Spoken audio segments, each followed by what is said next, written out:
Assalamualaikum warahmatullahi wabarakatuh. Selamat pagi teman-teman semuanya. Salam sejahtera untuk kita semua. Perkenalkan, nama saya Nana Sofiana dari Universitas Negeri Surabaya.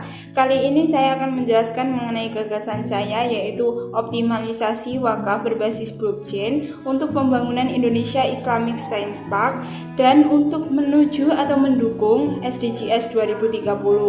Nah, kenapa saya memilih pembangunan Indonesia Islamic Science Park? Karena proyek ini telah disetujui oleh pemerintah pusat dan juga Pemprov Jawa Timur untuk menjadi pusat keuangan syariah. Nah, selanjutnya nanti saya akan menjelaskan menggunakan PowerPoint sehingga apa yang menjadi tujuan saya tersampaikan kepada Anda semua. Mengenai gagasan saya, yaitu optimalisasi crowdfunding wakaf blockchain dalam membangun Indonesia Islamic Science Park untuk mendukung program SDGs 2030. Adapun yang melatar belakangi saya mengapa saya mengambil gagasan tersebut, yang pertama ialah keadaan Indonesia, yaitu salah satu tujuan yang disepakati dalam SDGs adalah membangun infrastruktur yang berkualitas, mendorong peningkatan industri yang inklusif dan berkelanjutan, serta mendorong inovasi. Namun kondisi Indonesia saat ini, yaitu target belanja infrastruktur pemerintah pada tahun 2015 sampai 2019 pada strategi rencana pembangunan jangka menengah nasional mengalami minus. Dan Sri Mulyani mengatakan bahwa utang untuk proyek produktif dapat diperhitungkan selama 1 tahun itu mencapai 300 triliun. Nah, untuk proyek produktif ini salah satunya adalah pembangunan infrastruktur. Di sisi lain, potensi aset wakaf Indonesia ini sangat berpotensi, yaitu mencapai 2.000 triliun dengan luas tanah sebesar 420.000 hektar. Akan tetapi penghimpunan wakaf ini memiliki sebuah kendala, yaitu yang pertama, nazir bersifat konservatif tradisional, sehingga nazir ini hanya menerima namun belum bisa mengelola secara produktif. Selanjutnya ialah sosialisasi wakaf uang terhadap muslim kurang sehingga menurunkan kesadaran muslim untuk berwakaf, terbatasnya dukungan pemerintah dalam layanan administrasi. Nah, selanjutnya menurut data berita terbaru bahwasanya Pemprov Jawa Timur akan mendirikan sebuah proyek, yaitu Indonesia Islamic Science Park yang telah disetujui oleh pemerintah pusat, yaitu Jokowi, di sekitar Jembatan Suramadu, yaitu daerah Madura. Nah, dalam proyek ini tentunya membutuhkan sebuah dana atau kucuran dana yang begitu luar biasa. Namun, dengan keadaan Indonesia yang pertama target belanja minus, menurut Sri Mulyani proyek produktifnya diperhitungkan 300 triliun, dikucurkan uang dari mana hal tersebut? Nah, melihat potensi wakaf yang begitu luar biasa dengan berbagai kelemahannya, karena saya memiliki inovasi, yaitu optimalisasi crowdfunding wakaf blockchain dalam pembangunan Indonesia Islamic Science Park. Baik, selanjutnya ialah kondisi kekinian. Seperti yang telah saya jelaskan tadi, bahwasanya RPJMN mengalami minus, yaitu selanjutnya SGIP tahun 2019 untuk mewujudkan SDGs pada tahun 2030, Indonesia membutuhkan sebuah investasi sebesar 6.000 triliun atau infus dana sebesar 6.000 triliun itu mengalami kekurangan. Yang selanjutnya ialah hutang Indonesia untuk infrastruktur itu dari tahun ke tahun meningkat. Ini merupakan bukti dari Kemenlu, yaitu bahwa grafiknya selalu meningkat. Nah, ini mengalami defisit, sehingga solusi yang pernah ditawarkan ada beberapa hal. Yang pertama adalah hutang dengan cara hutang luar negeri. Nah, namun kenaikan hutang luar negeri dari 2014 sampai 2018 itu mengalami peningkatan sebesar 200%. Selanjutnya ialah APBN. Kementerian Keuangan Republik Indonesia pada tahun 2019, APBN ini mengalami defisit, yaitu sebesar 296 triliun. Nah, selanjutnya ialah investasi. Penanaman investasi ini mengalami kelemahan, yaitu tergantung pada iklim investasi atau tidak optimal di suatu negara. Jadi investasi ini ialah tergantung iklimnya di suatu negara tersebut. Ini merupakan data dari KPPU 2011. Selanjutnya ialah BUMN. BUMN hanya dapat memberikan kontribusi sebesar 22% dari total kebutuhan pembiayaan infrastruktur di Indonesia. Ini merupakan data dari CNN 2019.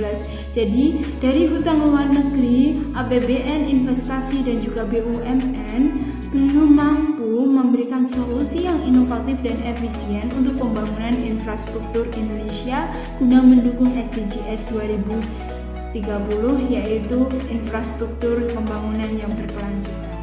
Disimpulkan, solusi yang pernah ditawarkan ini kurang inovatif dan efisien. Selanjutnya memasuki gagasan saya, yaitu crowdfunding wakaf blockchain sebagai metode pembiayaan alternatif.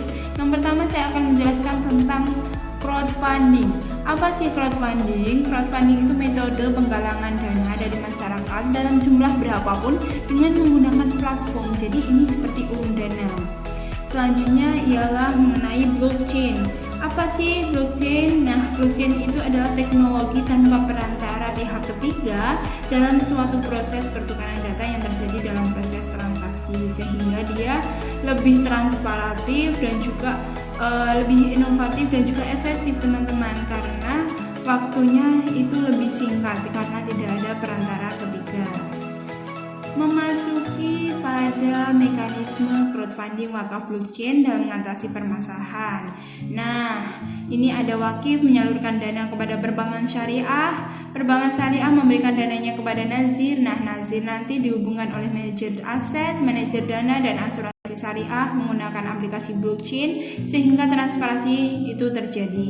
Nah, asuransi syariah ke proyek itu juga menggunakan blockchain teman-teman, sehingga transaksi di antar keduanya itu saling transparan. Nah, pelayanan pada kontraktor ini adalah akad istisna. Akad istisna itu seperti cicilan atau urun dananya kan perlahan.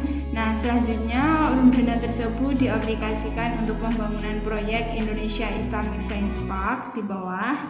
Nah, lanjut dengan blockchain yang telah teraplikasi antara asuransi syariah ke kontraktor. Dalam hal ini adalah yang membangun proyek ISP. Selanjutnya proyek ISP tersebut dibangun. Setelah dibangun itu memberikan sebuah manfaat atau memberikan sebuah surplus. Nah, nantinya surplus tersebut akan diberikan kepada mauquf alaih, yaitu penerima wakaf, sehingga tidak menyalahi dari keadaan wakaf itu sendiri. Nah, mauquf alaih ini ada untuk masyarakat sekitar ISP dan juga untuk UMKM. Kita mengetahui mekanisme crowdfunding wakaf.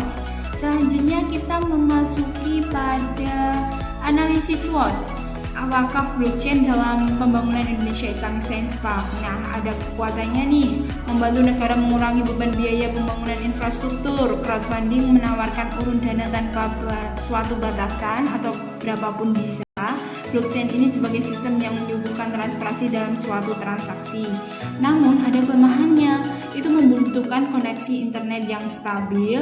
Belum banyak masyarakat yang paham mengenai wakaf produktif atau wakaf uang. Selanjutnya ada paradigma nazir yang masih tradisional atau konservatif. Nah, ada opportunity-nya. Opportunity-nya itu belum ada pembiayaan infrastruktur di Indonesia ini menggunakan sistem crowdfunding dan blockchain, sehingga ini merupakan suatu yang inovatif sekali. Nah, selanjutnya ialah pesatnya perkembangan teknologi informatika di revolusi 4.0 yang sedang beralih kepada 5.0. Indonesia memiliki potensi wakaf yang besar yang telah saya sebutkan datanya tadi. Selanjutnya ada threat atau ancaman. Ancamannya itu belum ada pembiayaan infrastruktur di Indonesia menggunakan sistem crowdfunding dan blockchain, sehingga dari regulasi dan lain sebagainya belum ada yang mengatur. Nah, memasuki pihak-pihak yang membantu mengimplementasikan gagasan saya. Yang pertama ialah pemerintah pusat. Ini bertugas sebagai pemberi kebijakan atau regulator. Selanjutnya adalah Badan Wakaf Indonesia sebagai pioner untuk pengumpulan wakaf. Selanjutnya adalah manajer dana dan aset. Manajer dana dan aset ini untuk membantu nasib mengelola wakaf.